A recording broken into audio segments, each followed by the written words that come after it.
Good morning, good morning, good morning, good morning, good morning. It's your girl, Madam President. I just want to say happy Monday.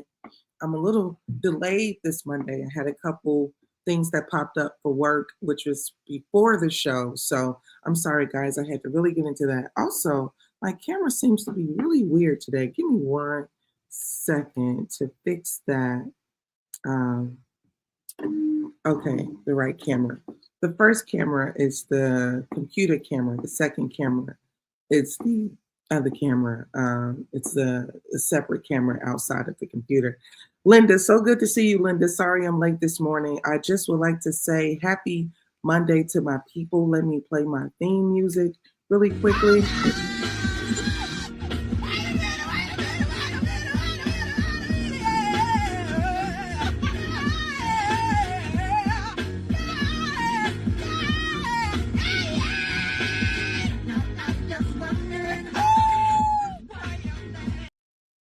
All right. I hope you all had a really good weekend. The weekend was really good for me. It was relaxing, as well as I had a little bit of family time on Saturday. So I didn't stay completely relaxed. We were out enjoying the city a little bit. On Sunday, a little relaxing. I didn't cook, but I wanted to cook in my head. It was just that when it was time to actually cook, I did not want to cook. So no cooking happened Sunday. I ended up having a salad, but that's beyond the point. I have a few things that I found to be interesting for you all today, and I hope that you find the same interest in these things as I did. The first thing I would like to say is that I'm really upset about this one article I came across. Let's start with the Louis Vuitton is struggling to find qualified skilled workers. Um, Check this out. Read this with me, guys, because this is very interesting. Look here. Look what it says. Louis Vuitton is struggling to find qualified skilled workers at its Texas facility. The brand is paying $17 an hour to produce made in USA bags to appease Trump's tariffs. Now, here's the thing. Louis Vuitton's Texas-based factory opened in 2019 with the support of former President Trump and CEO Bernard, is now facing major setbacks. According to Reuters, the site is significantly underperforming, plagued by a shortage of skilled leather workers and high rates of waste, reported up to 40%, double the industry standard. Despite offering $17 an hour with no experience required, the quality of work has reportedly suffered, with claims that some supervisors encourage shortcuts to meet production goals, like melting leather to cover flaws, finished bags that don't meet the luxury standard. They're shredded and incinerated. It's incinerated. While LVMH maintains that product quality in Texas matches its European factories, insiders suggest otherwise.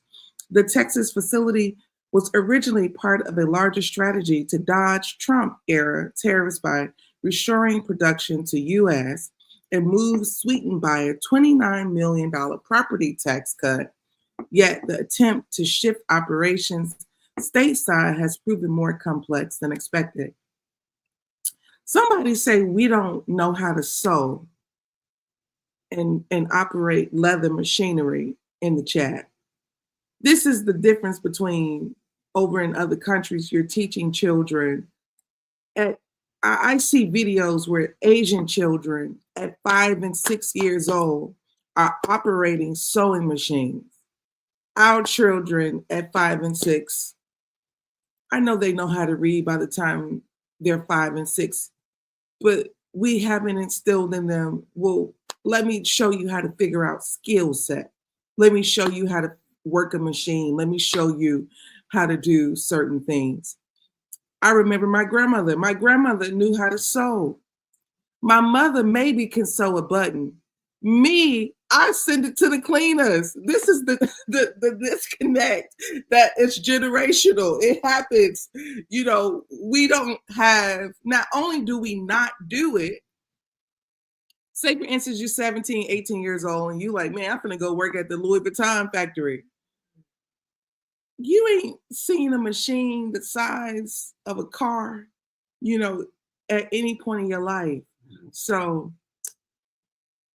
this is one of the issues with, not having the trade and the skill, which they took away many years ago. So it also says the attempt to shift operations stateside has proven more complex than expected, with low relocation interest from California-based artisans and rising quality concerns.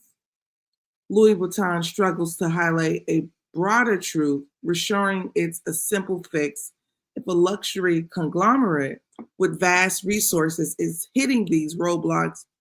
Expecting small businesses to do the same is unrealistic. Somebody put small businesses will suffer.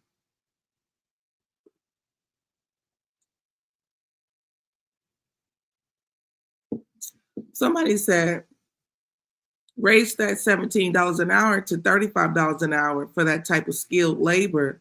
The longer the employee stays, the better they are at the craft. He said, to me, that feels like simple math.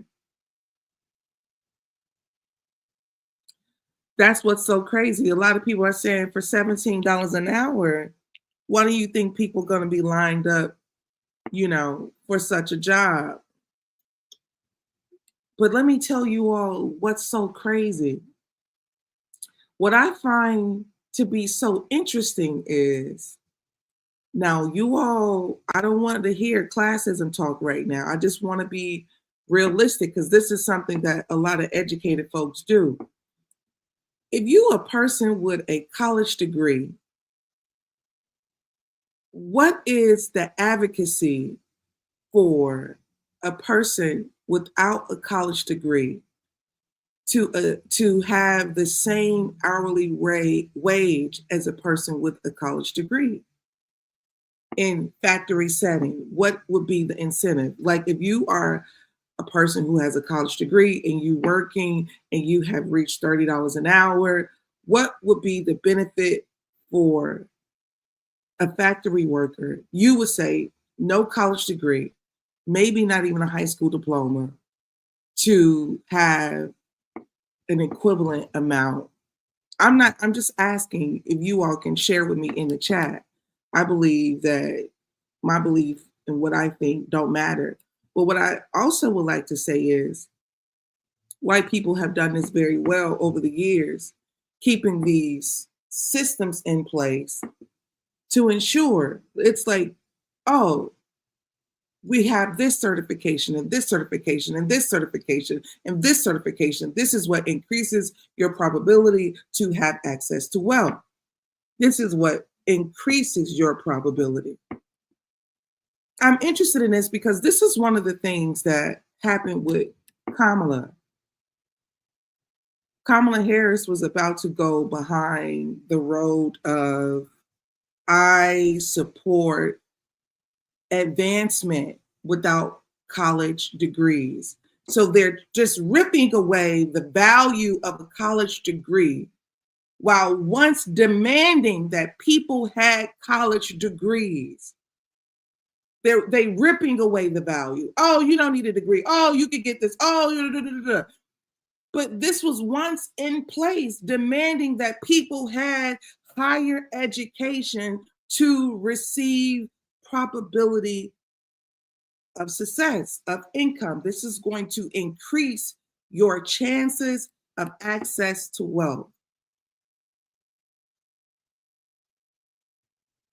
So let me tell you this. So if you are a person with a college degree and you keep jumping behind, get rid of the need of the degree, why are you shooting yourself in the foot?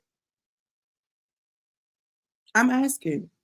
I'm genuinely trying to understand because it just seems like you shouldn't shoot yourself in the foot. You got places to go. You got to walk and run and do quite a few things. All right. Let's see how that goes. Also, too, what I've noticed, my generation, we don't like hard labor. That means anything that's gonna have you lifting and sweating and breathing hard. Folks ain't into that. Men aren't even into all of the dirty work anymore. I've seen a lot of men, and I've heard Dr. Umar Johnson say this, and some other fellas say this. They like to be suited up. Suited up, looking good, smelling good, and think they want to do the portfolio thing, but all of it requires, a level of intellectual ability. Like, I don't get a chance to give people financial advice on this grand scheme without the financial degree. My father, Dr. Boyce Watkins, he does the PhD in finance.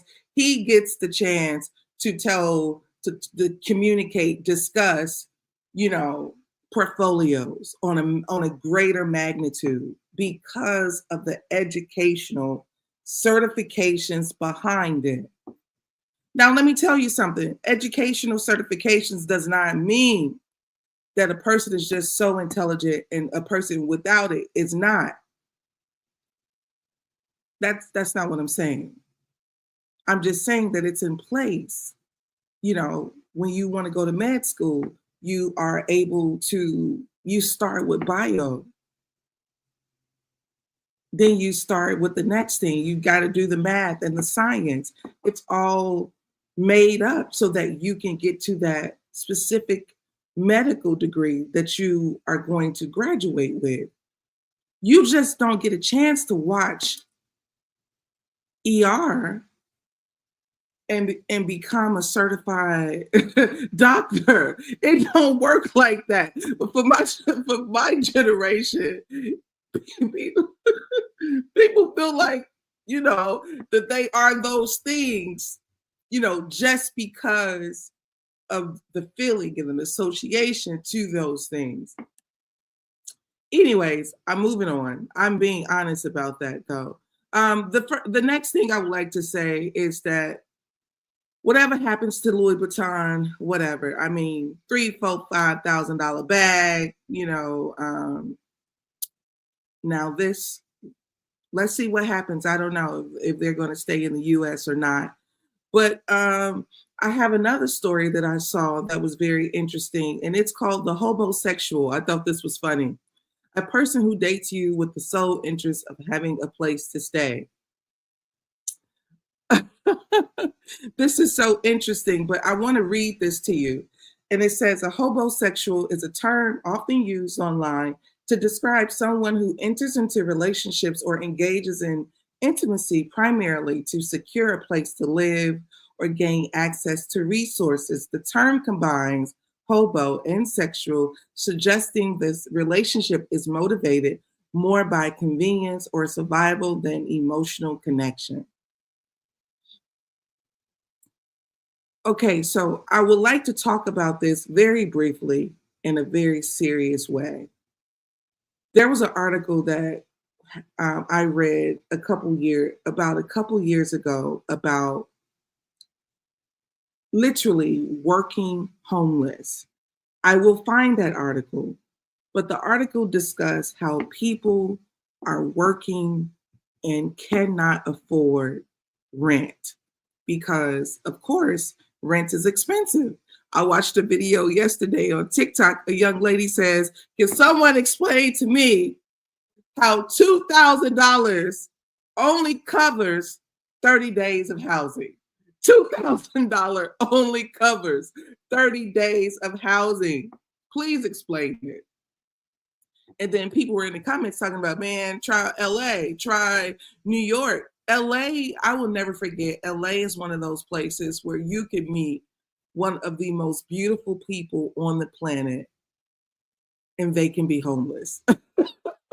You would be like, you're not modeling for Vogue. You're not. And they're like, no, I'm homeless. I'm trying to figure out what to next. It's the land of possibility. It's a place of dreams, and it's expensive. So LA is very expensive. Atlanta has become expensive as well. So what I've gathered is LA, New York, of course, they're expensive. Chicago is expensive, but you don't think that a place like Atlanta would be just as expensive, but Atlanta has become expensive as well. Now, what had bothered me the most about a place like Atlanta is that Atlanta does not have any, we don't have any water. We don't have any water to oversee to explain to me why a high rise would be $3,200 in the middle of the city. You know, anyways, that's just me. Um, LA is very expensive. Have you all ever met a hobosexual? Have you all ever had any kind of romantic space with someone and they were trying to just live with you versus, be something else? Don't, please be honest. Share the truth. Come all at me at once. We kicking it right now. I'm about to be off very shortly, but it's like I want to know. Have you all met a hobosexual? Have you all been a hobosexual before? It's fine if you have. No judgment. This is no judgment zone. All right, I would like to move on. Um, Vaughn said, no, no, not me. Most folks you deal with say you come with, at minimum, a place to live. I understand that. All right. So I also recently saw DMX's ex-wife. She was trying to get half of his estate, and unfortunately, they told her no. So judge rejects DMX ex-wife's claims of owning half of his music catalog. The couple was married for 16 years, and the divorce finalized in 2016. DMX died April 2021. A New York judge has ruled that Tashira Simmons, the ex-wife of late rapper DMX, is not entitled to 50% ownership of his music catalog or intellectual property. The couple divorced in 2013 following DMX's death in 2021. Simmons filed a lawsuit claiming co-ownership of his artistic and business legacy. However, Judge David F. Everett determined that their divorce agreement did not clearly grant her ownership, only rights to royalty payments. My dog is obviously interested in this story as much as I am. Although the divorce settlement mentions Simmons was entitled to 50% of intellectual property rights, the judge clarified that this language did not explicitly assign ownership of copyrights or trademarks. Simmons' attorneys argue that the ruling disregarded established legal principles and or original intent behind the agreement, leaving Simmons and her children deeply disappointed. Ladies and gentlemen, this is why I share with you very frequently that judge, you all get so fascinated with the law. The law is nothing but a group of things put in place to ensure Black folks' enslavement. So white folks was doing business all the time, handshakes and this and that, and they'll have, oh, this is a deed, or this is the deed right here. You don't need nothing. Oh, he said it, he gave it to me. I take his word for it. But then all of a sudden we were no longer their property. This country had needed some kind of, you all know the Constitution, the preamble, all of this nonsense that's in place. But then when you bring it to their attention, it don't matter. The judge said to the woman, well, it didn't specify, this is what pisses me off. It didn't specify the music and trademarks. What does it need to specify? It didn't specify his clothes and his shoes and his drawers, but I guess my kids can keep that because the label don't need that. It didn't specify a lot of things, but I'm here because of the things that matter, the things that bring the wealth to the family matters. And you a judge and you sit up on that bench and says that it didn't specify music and trademark. It was in writing that we have a 50-50 ownership. Now, to my understanding, DMX loved this woman. You know, they got their whole thing and, you know, challenges and stuff. But my understanding that, you know, the woman was his wife for a very long time. They lived a life together. I don't think they were in a bad place to the capacity that he wouldn't want her to have whatever the remaining is or the piece of what she's due. But I guarantee you that record label gonna get their piece. I guarantee you that record label is going to have theirs.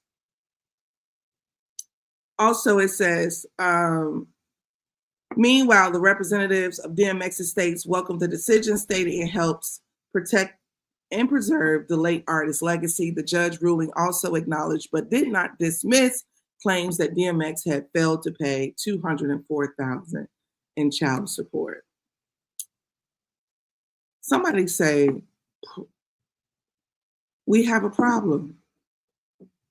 This is why, let me tell you something. This is why handling business is important. All that, let's go smoking, let's go drinking, let's go hanging out, let's go partying, whatever. Are we handling business or are we not? Are we handling business? Somebody put business in the chat.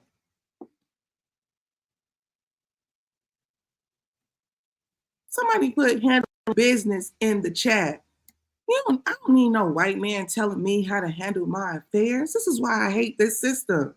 They get you wrapped up in this system, telling you where to go, what to do, how to do it. You don't need nobody to govern you. You know how to handle yourself. You've been taking care of yourself your whole life. I don't want to forget to mention that this is flynubianmoney.com. I need you all to text 87948. Text the word Queens to 87948.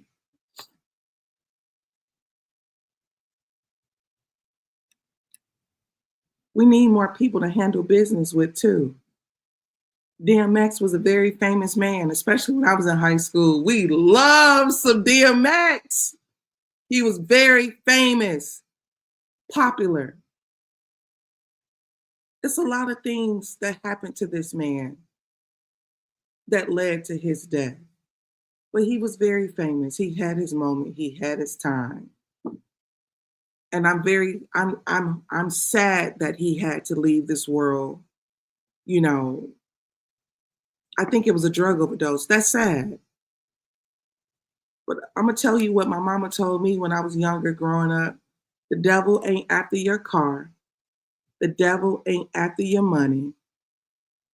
He's after your mind. The devil ain't after nothing but this right here, trying to make sure that you lose it at all costs. I'm going to make you lose your mind. Because, you know, I got to take your soul. I got to take your spirit. That's what the devil has to do. I have to take your inability to believe in something, in a higher power. So if I'm going to destroy you, I have to keep you sad. Keep you sad. This is why it's heavy on depression. The devil loves you being depressed. Oh, she's sad. Oh, yeah. Oh, she's sad. I'm telling you, this is the glee of the enemy. She's sad. I get sad. The devil, oh, she's sad. Oh, she gonna blame everybody. She gonna hate everybody. She don't want to talk to nobody. I'm just shooting everybody up. Just shooting the club up with anger. This is why the devil, he just loves the space of anger. He loves it. This is why this morning I didn't wake up the greatest, but I told myself I have the attitude of gratitude. The enemy shall never reside anywhere I am. That should never reside anywhere that I am. All right, so I don't know what is the appeal, but speaking of the judges, look at this judge right here. This lady pissed me off too. This is the woman who was responsible. Look what she told Wendy Williams. The judge, Lisa Sokoloff, tells Wendy Williams her career is effectively over. Somebody put Wendy Williams in the chat.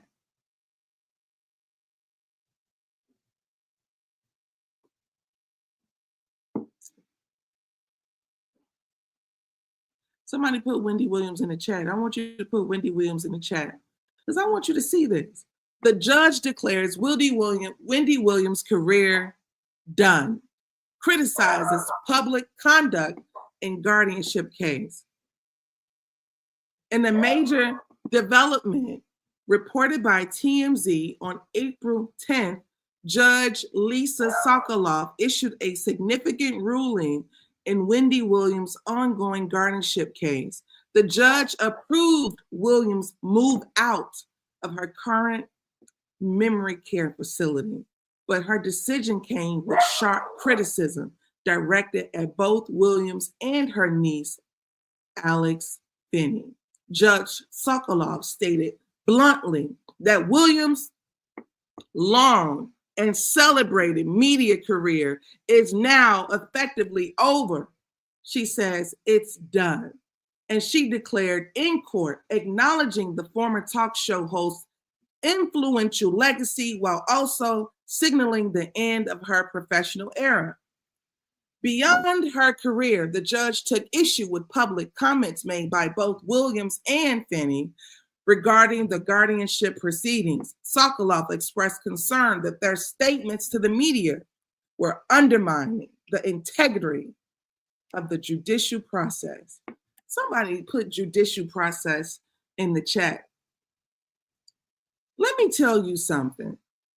Let me finish reading this because you all know I do not like no white folks sitting on no bench talking about the judicial process.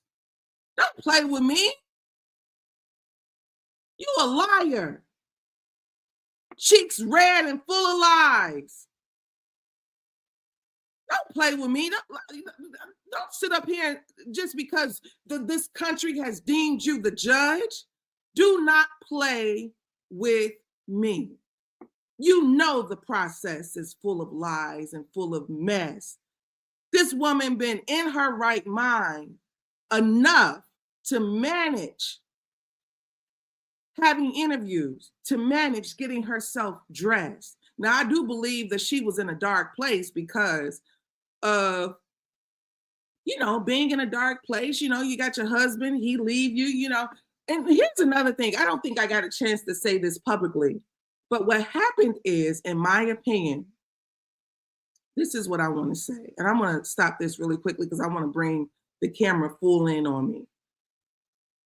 Wendy Williams is a woman who is extremely critical of other people's lives. So when her husband decides he's going to get another woman pregnant, she could not unsee it. It was like, now normally some of y'all husband got two kids out, on the side somewhere, and you're not a public figure, so it doesn't come to the media. Y'all just deal with it inside the house. Y'all deal with it. Y'all fight about it. Y'all send the kids a little money. Y'all have figured it out. This ain't nothing new. But the challenge was a woman who is very much about honesty.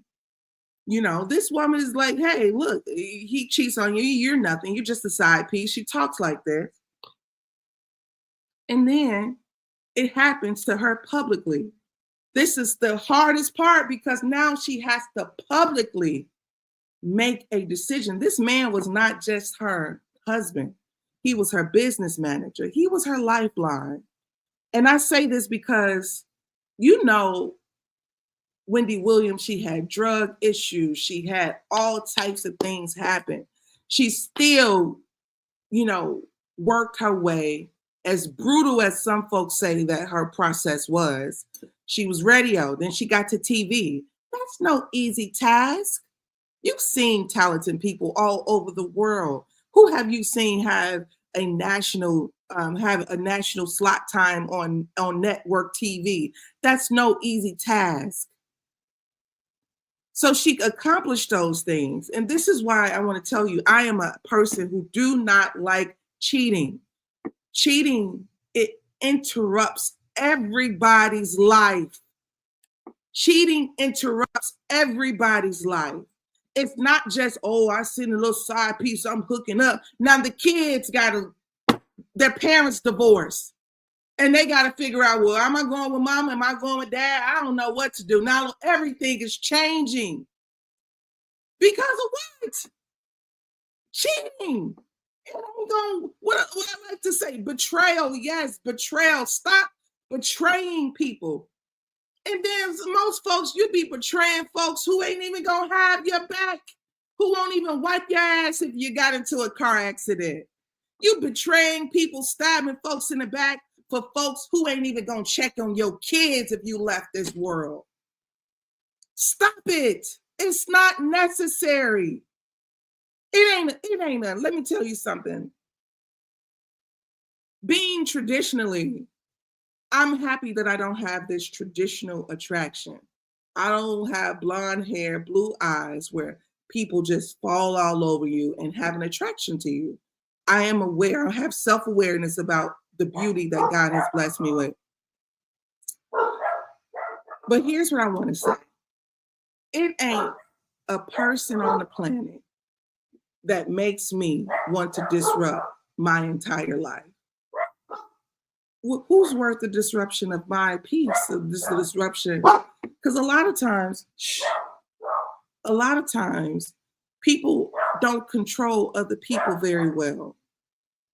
You don't control over other people well. So you think y'all just kicking it. The other person think that this is something special.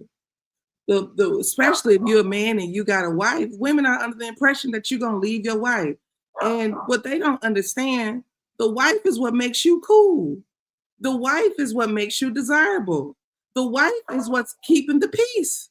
The wife is what's giving you some of the stress. It's taking off some of the stress. So you come, you look fed, you look good, you smell good. Baby, that's the wife. As soon as the wife get gone, he dusty again. That's the wife. Same thing for the husband. I'm gonna have to be honest, ladies. Some of you, you're married and you got good husbands, but you got single friends making you feel like you're missing out on the world. And you don't have not one single friend that's willing to console you as often as you are fucking sad, as often as you are moody, as often as you are depressed, as often as you are fucking confused about work. You don't have a friend that's willing to take on all that you require so that you can have a halfway decent week. Stop playing with your loved one. Stop playing with your loved one. Loving anybody ain't the easiest thing on the planet. Wendy Williams went through all of this because of, the betrayal of her husband, her ex-husband. It's startling. It's challenging. But I'm just saying, don't let the outside fool you. And just to finish off what the judge said, she says to Wendy, she pretty much tell her, you're free to go, but she doesn't like what she told the court. The ruling marks a pivotal moment in Wendy Williams' legal, personal challenges and complex public guardianship battle, all under the intense scrutiny of fans and media. The judge also said she accused the two using their public platforms and celebrity status to sway public opinion, a move she described as potentially poisoning the jury pool. Further, intensifying the situation, the judge suggested that both Williams and Finney may have leaked sensitive court information to the press. Sokoloff warned them that any further breaches of conduct could lead to formal sanctions. Oh, you gonna throw her in jail, fatty? You gonna throw her in jail, big cheeks? Don't nobody give a damn about what you're talking about. This woman, I'm telling you, I am not the person. And I'm gonna tell y'all something. I thought about law school. I think about law school frequently. But although I was talking to one of my friends who graduated from Harvard, and she told me that being a lawyer may not be the recession proof career path. So I don't know. All that to say that this judge believes that, I don't think that she believes that she's above Wendy, but she thinks that she holds the power, telling her what she can and cannot do, what she can and cannot go, without putting any kind of responsibility back on the court. Well, what did you say about your guardian? Let me review it. I told you that guardianship stuff, that's what they did to the Indians to steal their land, to steal their money. This is what this country does. It weaponizes the judicial system for its personal interest. This ain't about you. They use this system as a weapon. Who's gonna send a man to jail who not paying child support? You don't want, he's not paying child support. You think he should go to jail? Go to jail and make, so you can make money off of him, which you would, and you still won't share any of that money to his children. I'm playing with this system. Y'all don't move me. These benches, these gavels don't move me at all. All right, last story really quickly is that the CFO of Detroit Riverfront, somebody put Detroit in the chat. Can Detroit get a break? Jeez Louise.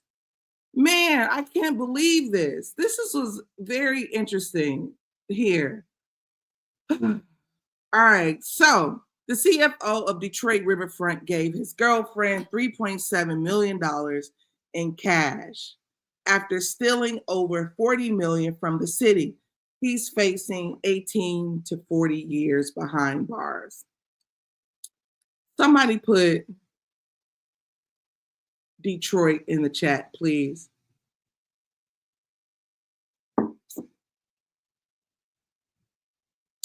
I have to get deep on this because a lot of times, a lot of you all think that you're not doing something right, myself included. Oh, I'm not doing something right. I haven't gotten this. I haven't achieved this. I must be doing everything wrong. And this is a reminder that we're not stealing. This is what the girlfriend got $3.7 million in cash. Now, who do you know got $3.7 million in cash? You got athletes that still don't have $3.7 million in cash to just be like, here you go. You know, I'm giving you $3.7 million. And then this is what I always say. It just be the dumbest folks doing the dumbest things, as if, like, if you are a person who don't have any umbrella, you don't have any balloons that produce $3 million a year, why would you allow someone to give you 3-point-something million dollars over a year's time? And you can't even, the bags, I keep telling you all, the bags ain't enough. Big bags, being on a yacht, closets and shit. Y'all gotta find something else to do. Get into some real societies of wealth so you can stop being the hood rat of wealth.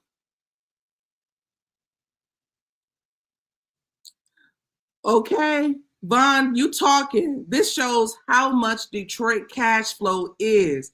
Don't let the main media fool you. Not only that, me and my partner went to Detroit for my birthday, and it was beautiful. We went to the Ford Museum. We went to the Motown Museum, which is one of my favorites. This is one of the reasons we went. We went to the African American Museum. We went to restaurant for Cliff Bells and had dinner. It was beautiful. I went to the MGM Hotel. I don't gamble, so I didn't gamble, but I went to the steakhouse and had dinner. It was lovely. Detroit is making a lot of money. Now, I feel like Detroit could use a break. Anyways, let me read this article to you really quickly. William A. Smith Detroit nonprofit's former CFO pleads guilty to embezzling over $40 million. William A. Smith, the longtime chief financial officer of the Detroit Riverfront Conservancy, admitted in court to stealing more than $40 million from the organization over the course of a decade. The Conservancy, a nonprofit dedicated to revitalizing Detroit's riverfront for public use, was unknowingly funding Smith's lavish lifestyle through a complex web of fraud. From 2012 to 2024, Smith used fake companies' unauthorized credit card spending and forged documents to funnel millions into his own accounts. He spent the stolen money on luxury goods, travel, and personal expenses, all while deceiving the very organization he was trusted to protect. Smith now faces up to 40 years in federal prison after pleading guilty to wire fraud and money laundering. He has agreed to pay over $44 million in restitution. This shocking case highlights not only the depth of Smith's deception, but also the impact such crimes can have on community-focused institutions that rely on public trust and funding.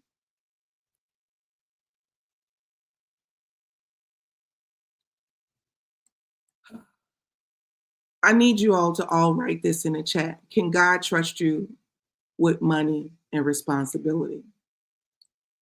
I don't care about man. I don't care about this is for the city. I want to know, can God trust you with money and responsibility? Can God trust you with money and responsibility? That's a simple question. Detroit has experienced continuous financial setbacks. They had what was the mayor, that stole from the city, now I don't know how much he had supposedly taken, but he went to jail, Kwame, I think, and he got out recently too. There's a thin line between being stalked. So a lot of times when Black folks are in position, they watched this man for 10 years. They probably knew that he was stealing probably year 3, year 4. And I'm gonna be honest with you, he probably didn't even start stealing till he found out how he can start stealing. So he probably didn't steal the first 3 years. But I'm going to still lead with, can God trust you with responsibility and money? If you have the responsibility of allocating funds for a specific thing, this is the thing. He's stealing money, making up contracts and all of that. You got companies in Detroit that's waiting on a $10 million contract. So some men can keep the house. So some women can send their children to private school. And here come your duckhead ass doing what? Lavish. That lavish living gets you every time. I'm going to be honest. I like a little lavish living myself. But let me tell you something. I ain't going to jail for it. I ain't going to jail to live lavish with nobody. Because it ain't fun. You doing lavish living just to spend 10, 12 years in jail? That's the enemy. I told you. The enemy. The devil is always going to trick you. Yeah. All you need is a little bit. All you need to do this. You got a girlfriend? Let me tell you, this is why I know that I'm not for everybody. If I was his girlfriend, the first thing I would have told him was, what are you doing? What are you doing? What are you doing? I don't need $3 million. And I don't need you going to jail for 10 to 12 years. What are you doing? But when you got a dumb woman and you a dumb man, you all going to make a lot of dumb decisions. Okay? That's what happens. Dummies. Dummies make great, great lives together. and then pretend that you don't know how. I like to tell you all, I don't like that. I don't like not being accountable. I like to be accountable. I am fat because I am not working out. I got the body type that requires healthy eating and working out. When I gain weight, when I'm overweight, it's because I am not eating properly and working out. I do not pretend as if somebody is stuffing goddamn cakes and pies down my mouth. No, I have to be accountable for my entire life, not just pieces of it. Somebody said that white folks do this all the time. That's true. What black folks don't understand is that if you do not own, well, first thing black folks have to understand is the position that they're in. You in a leadership position, you got good money in the leadership position. So you got a lot of people watching you. I told my partner's son recently, we're walking. I said, do you see who's watching us? He says, no. I said, yeah, this is what you need to keep in mind is that you only got two eyes. You can't see everybody who's watching you. Keep that in mind. We're walking in his suburban neighborhood. Eyes everywhere. Look, I said, look at all these windows. If everybody was looking out the window, could you see all of them? You could not. This is what I'm telling him. He's 10. I need for him to have a full understanding that you will never be able to see everybody who's watching you because it's not built that way. You only have two eyes. So that's the one thing that we need to understand is that when you get in positions of power, when you get access to opportunity, people are watching you. That's number one. You have people that are jealous. You have people that are upset that you are in position. It ain't just black folks, white folks too. White folks steal, but when they steal from each other, the judge is sensitive to them and all of that. They have a sensitivity to one another. They have Bob is just he's a good man. He's a good Christian guy. He's just stealing a little something to take care of his family. Well, so the hell is Hakeem. He's stealing to take care of his family too. So all that to say that, you have to ask yourself, I'm about to go. Constance Carter comes on in 7 minutes. But the one thing that I need you all to keep in mind 24/7 is that can God trust you with responsibility and money? The Creator wants to trust you with money. He wants to trust you. I know that when I give Madam President $10 million and $8 million needs to be dispersed to women in certain organizations, to men in recidivism, he knows that it's going to happen. You ain't gonna get me to believe that I got to be Gucci down all the time. One pair of Gucci boots to do, you're two, but there's no reason that, we have to be completely, we don't have to rob the city. We can do this the right way. And if other folks want to steal, let them steal. But this is why somebody else needs to say to you, what are you doing? What are you doing? You remember you was growing up, your mother, she looked at you and said, what are you doing? I never forget, I stuffed my bra one time, and I'm about to go, but I got to tell you the story. I stuffed my bra. I was a little flat-chested 12, 13-year-old, and I was hanging out with my big cousin, and I put tissue in my bra, to look like I had some titties. And I don't know how, but my mama ended up being at the house. So by the time I was hanging out with my cousin and we walked back around to the house, my mama was there. And my mama looked at my chest and she said, she knows her head started tilting left and right. And she fucking took the tissue out my bra, embarrassed the hell out of me. She said, "What are you doing? This ain't your chest," you know. So all that to say that I wish that some of you can be reminded that there are more people watching you than you know. Somebody's always watching you. You can't see it. And if you find yourself in a rut, you just got to say, "What are you doing? What are you doing?" Right. Good thing it did not rain. You're right about that. All right, it's my time. I'm out, guys. I'll see you tomorrow. Thank you for being with me. I appreciate you. Don't forget Matters of the Heart by Madam President. It's a good book of short stories, poems, as well as fake book posts. You should go to my website, madampresident.com, and download my ebook. You can go to Amazon and purchase a hard copy, and you can also get a free journal at madampresident.com as well. I appreciate you all. Have a good day. And just remember, God wants to trust you with money and responsibility. And I think that He can. I'm out.